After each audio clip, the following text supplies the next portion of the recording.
thank you for having me. As you said, my name is Barb Bobbitt. I'm from Chicago, one of the few places that'll make you feel good about the football team. So I'm a building biologist, and you're probably wondering what the heck is a building biologist.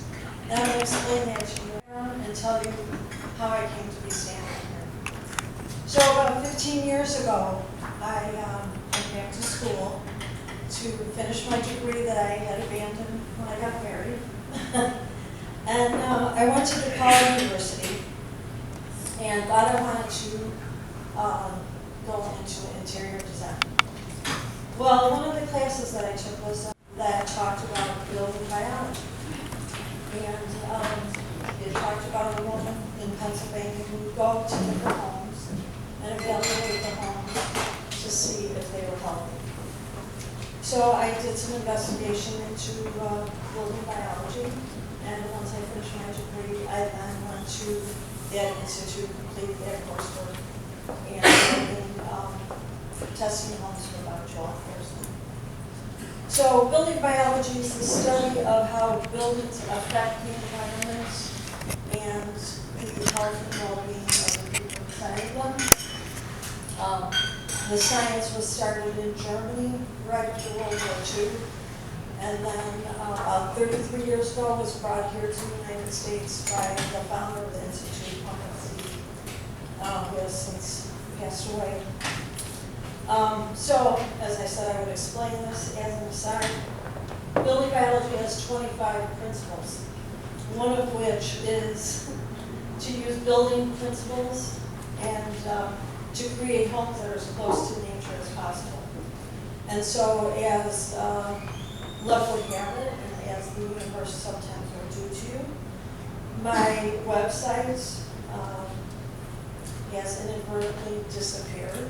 And my computers have stopped working for about the last couple of weeks. So I stand in front of you with paper instead of a nice PowerPoint like the rest of you have. And I've got paper handouts for anybody that would like to get more information.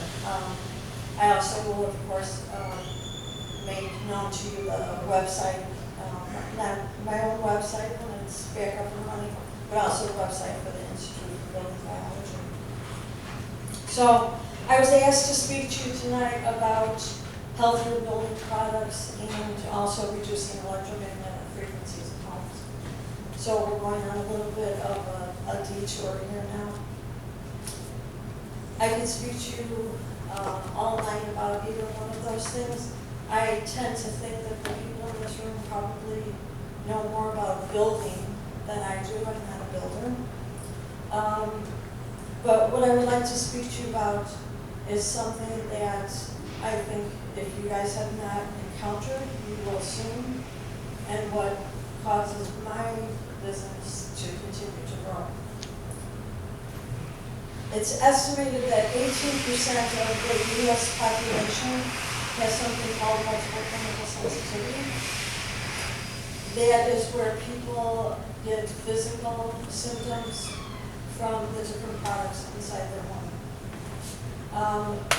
An additional 35% of people in the United States have electro-hypersensitivity.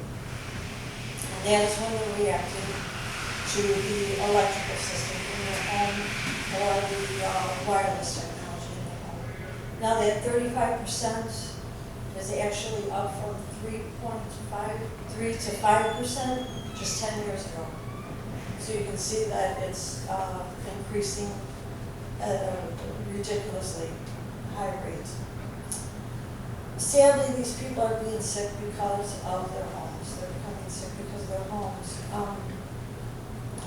As we have been building with mandated energy efficiency, without regard to the people living inside of them, the people are becoming more ill. So as the energy bills are decreasing, so is their health.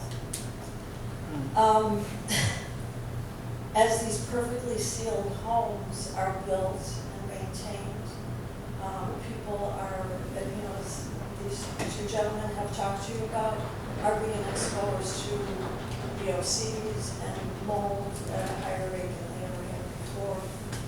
And in fact, one of the things that, well, I'll get to that later, actually. Let me hold off on what I was just going to say. So I'm very happy to see that ventilation is being talked about so much tonight, because that is really critical.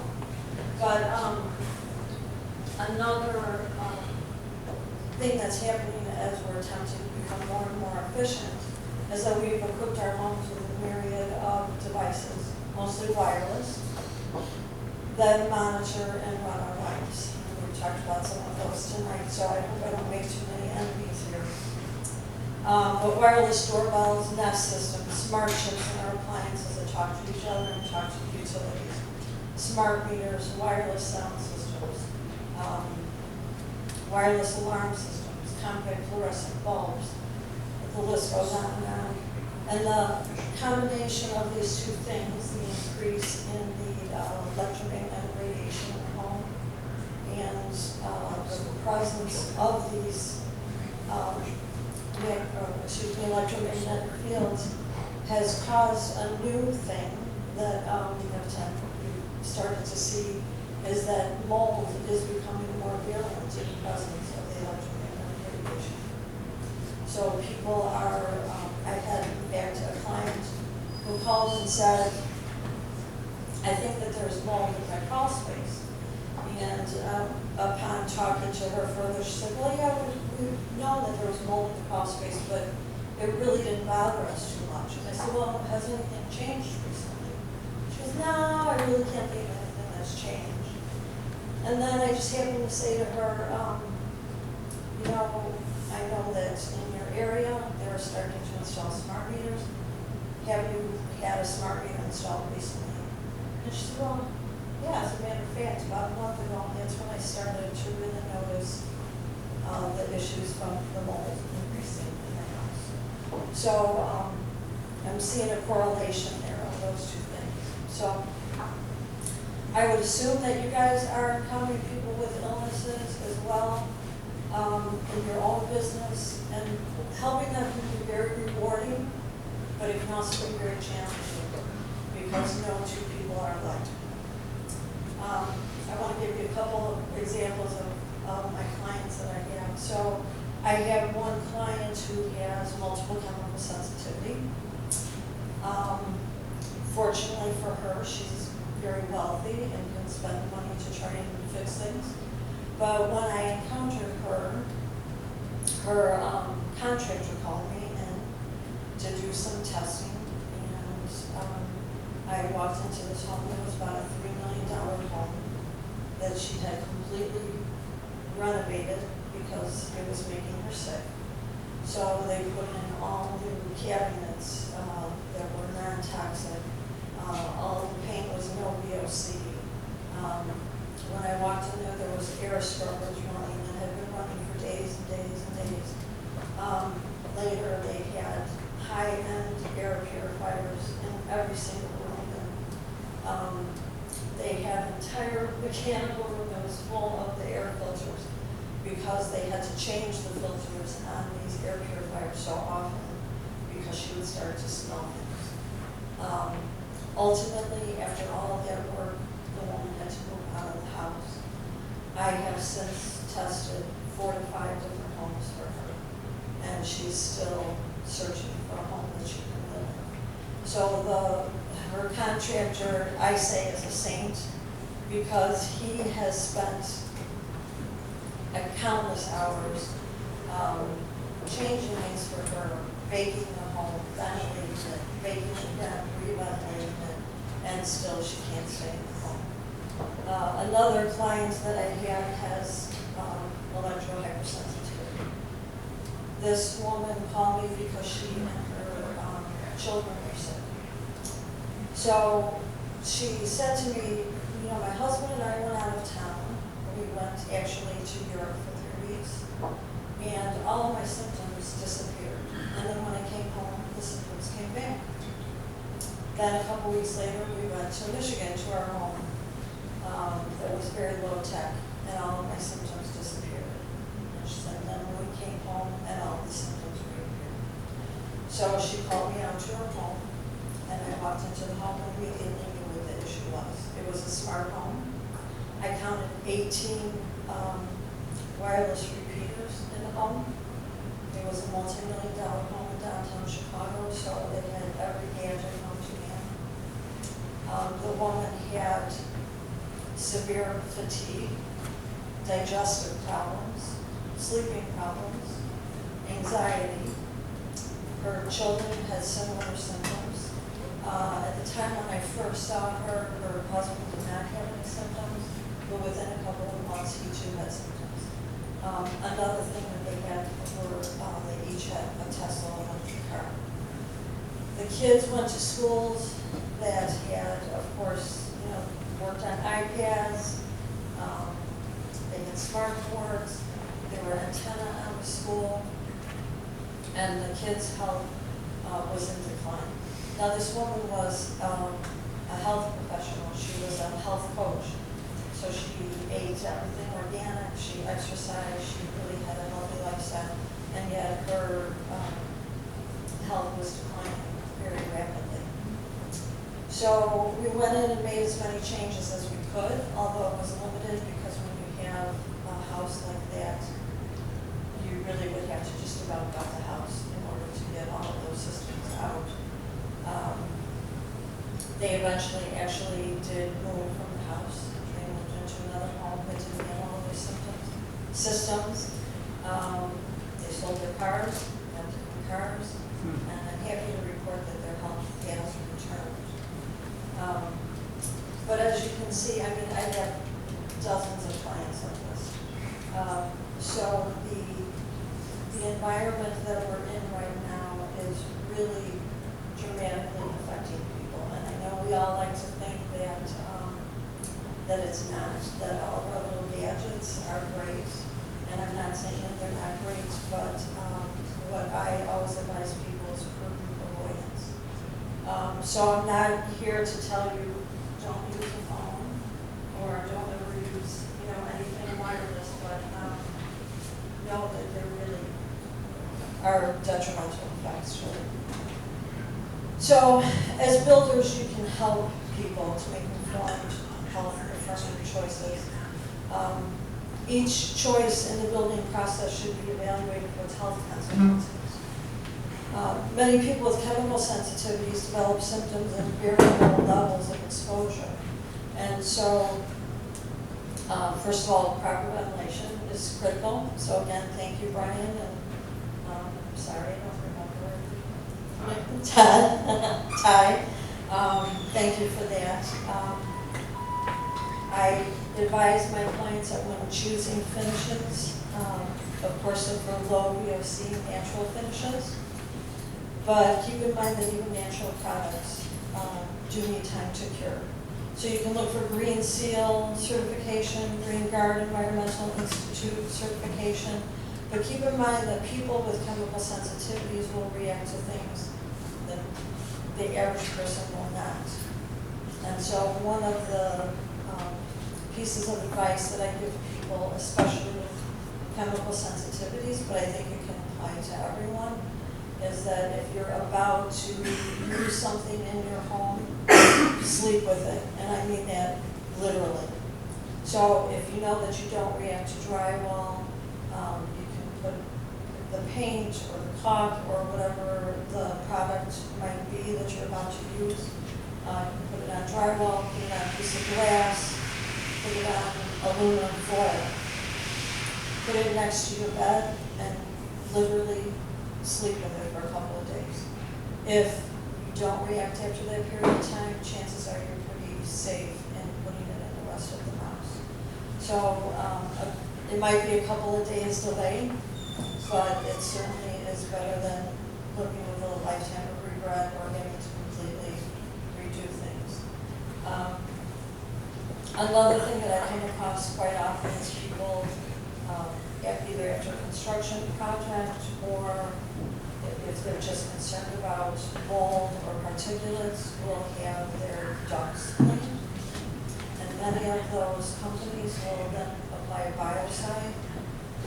And I have had clients that have had to move out of the house after the biocide has been applied because they react so dramatically.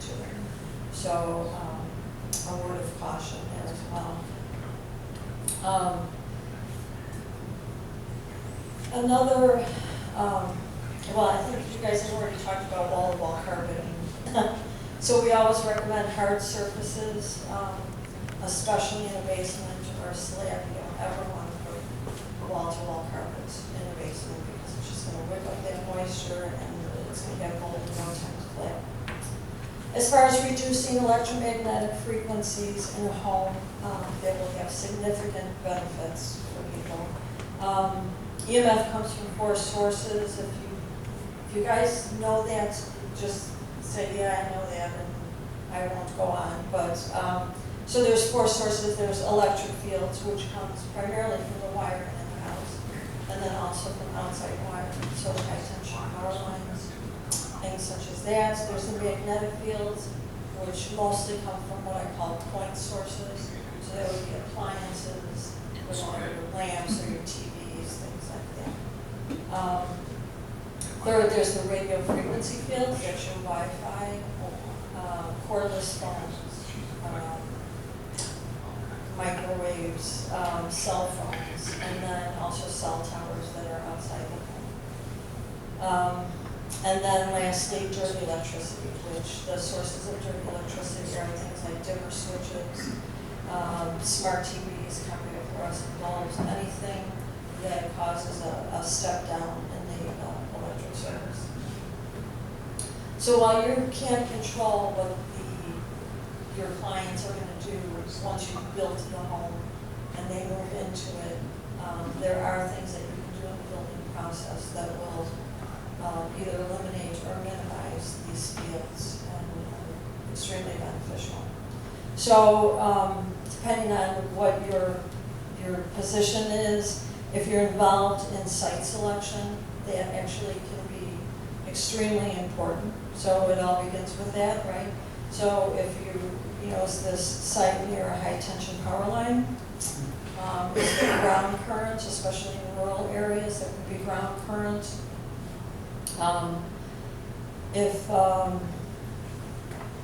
you're near cell towers, and now we actually have the implementation of 5G, which is going to bring, yes, thank you, which is going to bring the radio frequency fields very close to us.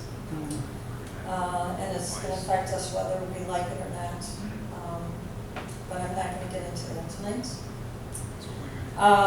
Proper earthing and grounding techniques. So all utilities, including telephone, cable TV, gas and electric service, and water, should enter the building at approximately the same location, so within a 4-foot area. Obviously, all should be properly bonded immediately prior to entry into the home, in accordance with NEC, with the National Electric Code. And then all utilities should be tested with the house power off to make sure that there, again, is not straight current in the home. Many electric panels and sub-panels emit very high magnetic fields. I don't know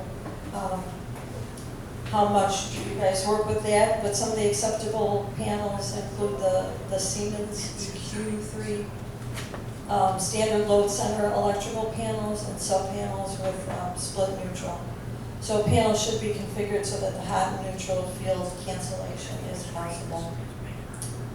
When permitted by code, metallic gas and gas and water lines should have dielectric unions installed whenever they enter into contact with any electrical appliance.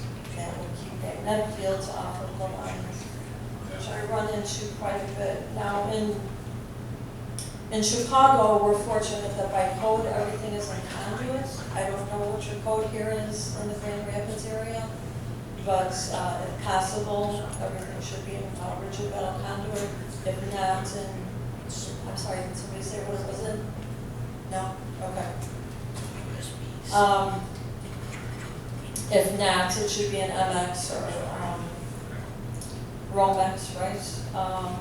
So after electrical installation, but before wall surfacing is done, it should be inspected to make sure that there's no net current. And then after the wall surfacing, it should be re-inspected to make sure that no damage was done in the process of that wall surfacing. Another good idea is to avoid running wire behind and under bed placement areas.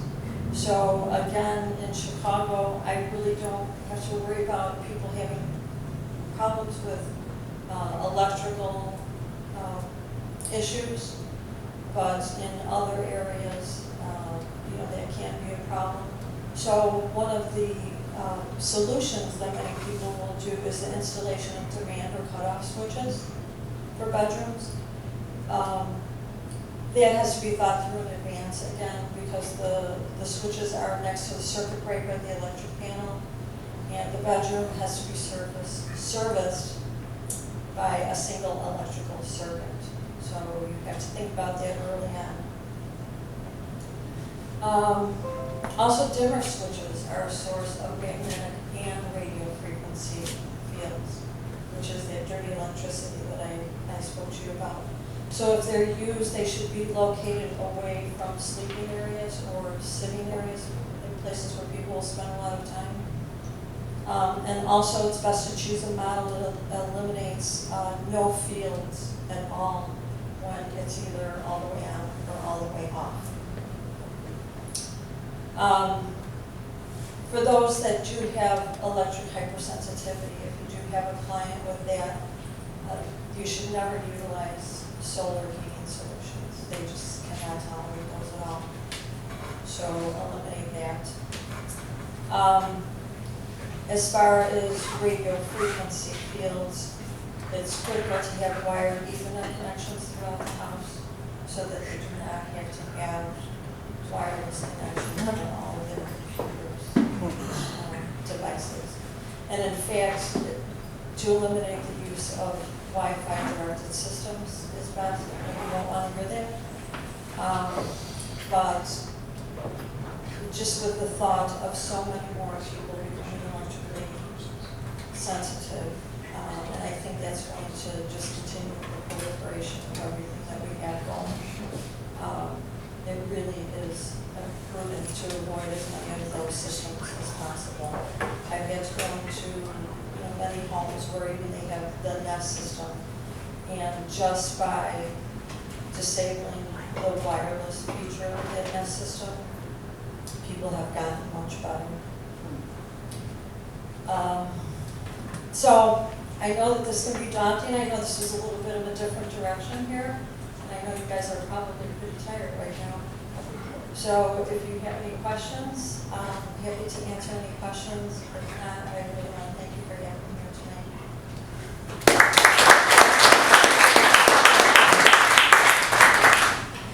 I can start with one. Besides energy recovery ventilators, heat recovery ventilators, any other strategies we can use to still do balanced exhaust, in a house that be more affordably? What do you think of? Sure, there's fresh air supplies that will mechanically bring in fresh air, filter it, dump it into the return so that when your system's on, fresh air damper, you have a mechanical damper that would open up. And this little unit right here is a fresh air supply. So you could bring in 150 CFM filtered air. It will, if the temperature is extreme, it won't operate. But the idea here is you can operate this separately than your ventilation equipment, install it. Some builders out west will put it in a separate, a useless coat closet that nobody understands or figures out what it's there for. They'll put something like that in, run the ductwork to an outside intake, and then distribute it to various parts of the house, either as part of the the ductwork that's already in there, or they'll run a couple of ducts with separate registers to the areas of the house that would have the greatest need, like the master bedroom of the family. You recommended to have all the bath fans on continuously, is that correct? No, you don't want to overventilate, because overventilation will have a negative effect as far as depressurization. So you can run them intermittently, and there are ways to do that. But generally, you want to have one running at low flow continuously. Okay. So to have the least negative impact as far as bringing in things from the outside, depressurization, and also, you know, again, you want to have it in an area that's going to have the most use, or the greatest use, which usually will be the master bath or the laundry room, because more times than not, people will put lesser quality fans elsewhere. So that's usually your best ventilation device in the house.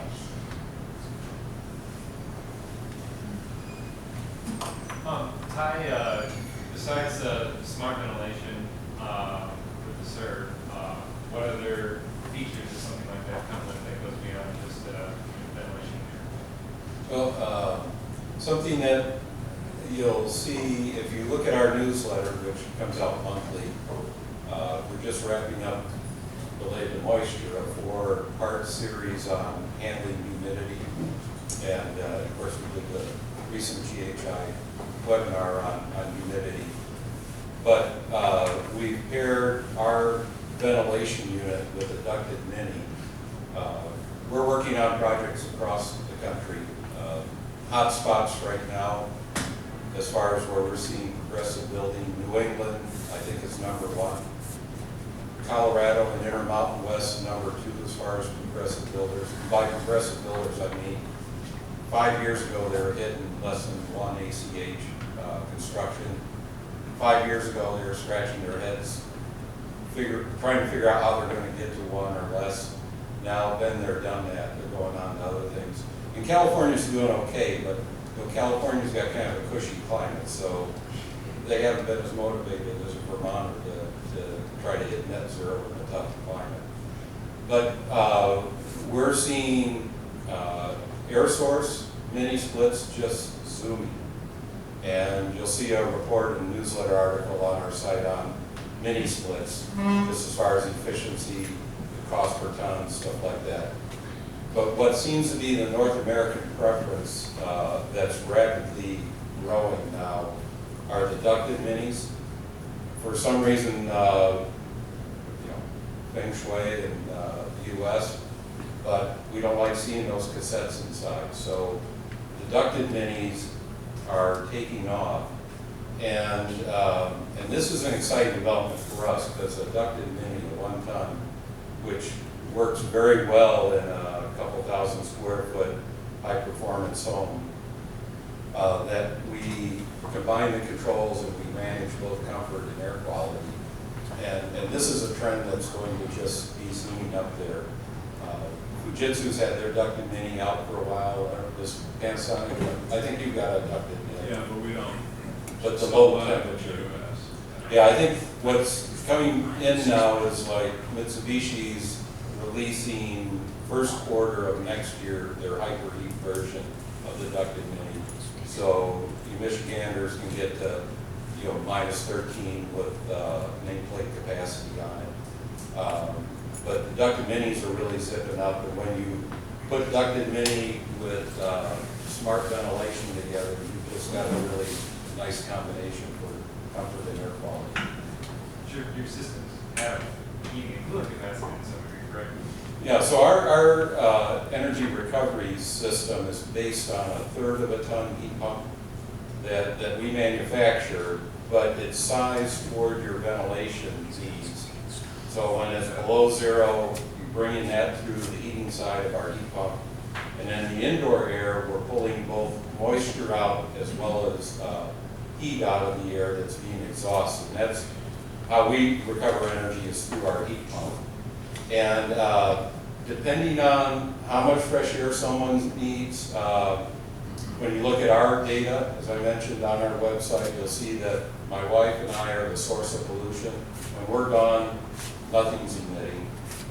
We're true believers in Frank Lloyd Wright, organic architecture. He's got one of the most beautiful Wright homes anywhere here, the Meyer May home. But basically, stone, concrete, glass, wood, steel, that's what our house is built out of. And Porter Sip from Holland, Michigan. And you get a home built that you don't need a lot of heat. A third of a ton contributes quite a bit from our ventilator, but still you need that extra oomph when you get those dog days of the summer and that Louisiana hot heat humidity blowing up into the Midwest, as well as the Arctic blast. So a 1 ton paired with that is working really well. I mentioned Vermont. Take a look at the Vermont website. That's a real good example of heat pump water heater, high performance mini split heat pump, along with air quality control, smart air quality control. And those are going in throughout New England now. So, we didn't hear anything about CERs tonight. Serves. Well, that's because Brett told me this was educational. I'm kind of sure though. And my boss, my son, made me wear a shirt. So a serve, what we call, so it's a conditioning energy recovery ventilator, because instead of just approaching conditioning, we'll deliver cool and dehumidified air in the summer and then heated air in the winter. But there's a lot of times when it's not beneficial to exchange energy, when we want to bring that nice outside in. And so the damper control in the system recognizes that. And, but yeah, that's what we manufacture, is this thing we call a serve. And it's about the size of a clothes dryer. Blows up to about 300 CFM through a house.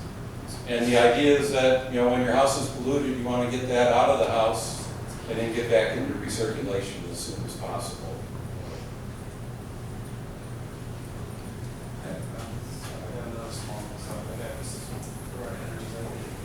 Are you aware of a technology that measures humans' reactions to things?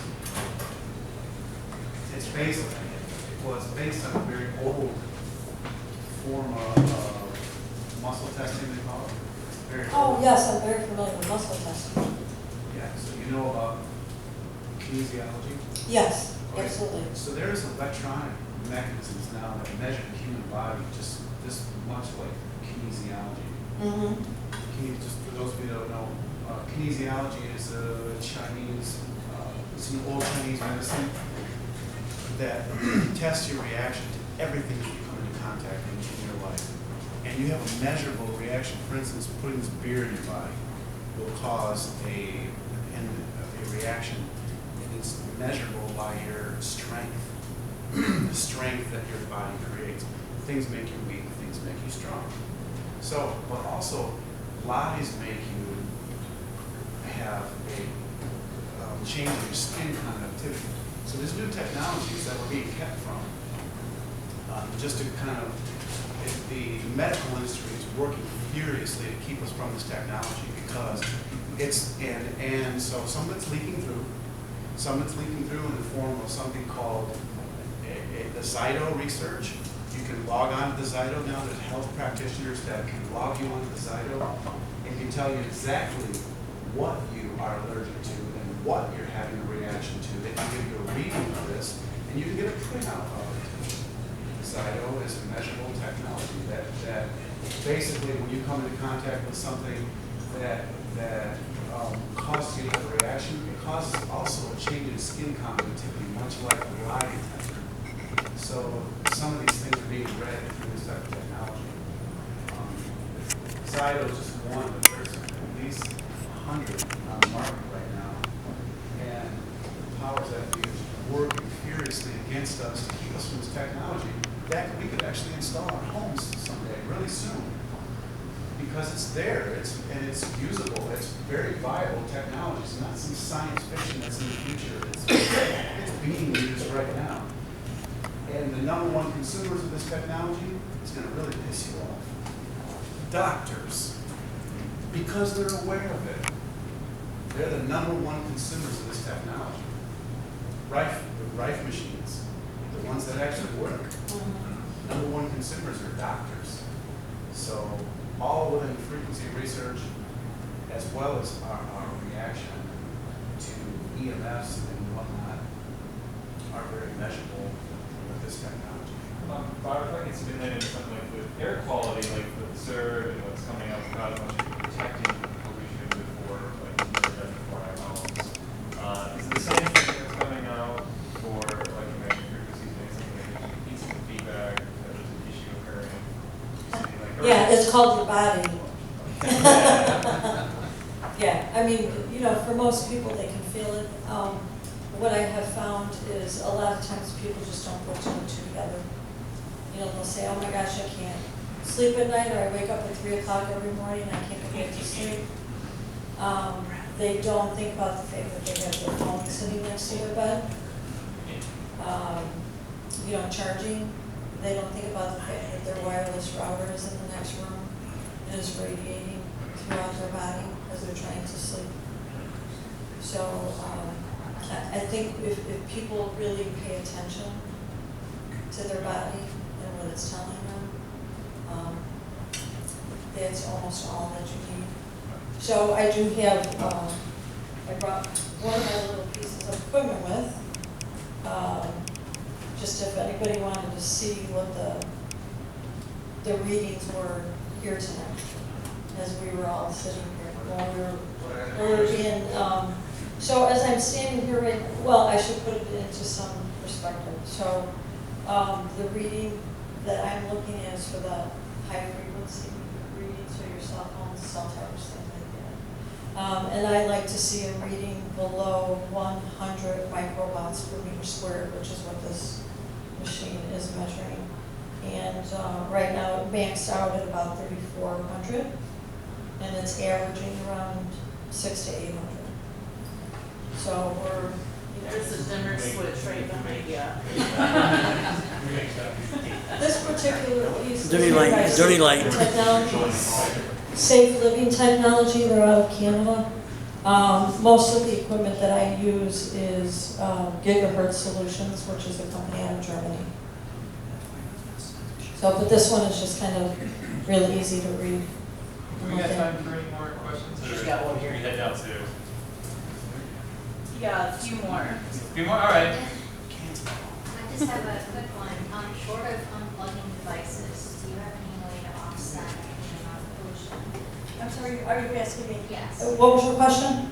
Short of unplugging devices, do you have any practical ways to offset the amount of pollution in the home? Sure, you mean if you want to continue to use wireless router and things like that. There are shielding products that you can use. So first of all, distance is your friend, so keep it as far away from either your sleeping area or area you're spending a lot of time in. And then there are different shielding products that you can purchase. So there are cages that you can put the router into that will reduce the amount of fields that you're being exposed to. There's shielding material for your windows and you know, for exposure that's coming from outside. You have to be careful with that, because if you're concerned about shielding what's coming in from outside and you put the material up, that's great. But then you can't have your phone and your iPad and things inside, because it's going to bounce right off of that material and really make the situation worse. So, but yes, there are there's products that you can put around your phone, so that when you're carrying your phone, you're protected. There's products that you can use if you're using a laptop, so that you're protected from the radiation that's on your lap. First of all, you should never have a laptop on your lap. If you want to have children, or even if you don't. If you like those particular organs, you really shouldn't be putting this radiation on there. But yes, there are things you can do. Turn off your wireless router at night and keep your phones and any electronic devices out of your bedroom. All right. Well, we're going to wrap up now. We're over our time. So huge thanks again to Brian from Panasonic, Barb, and I with Building Equinox. Thank you all for joining us.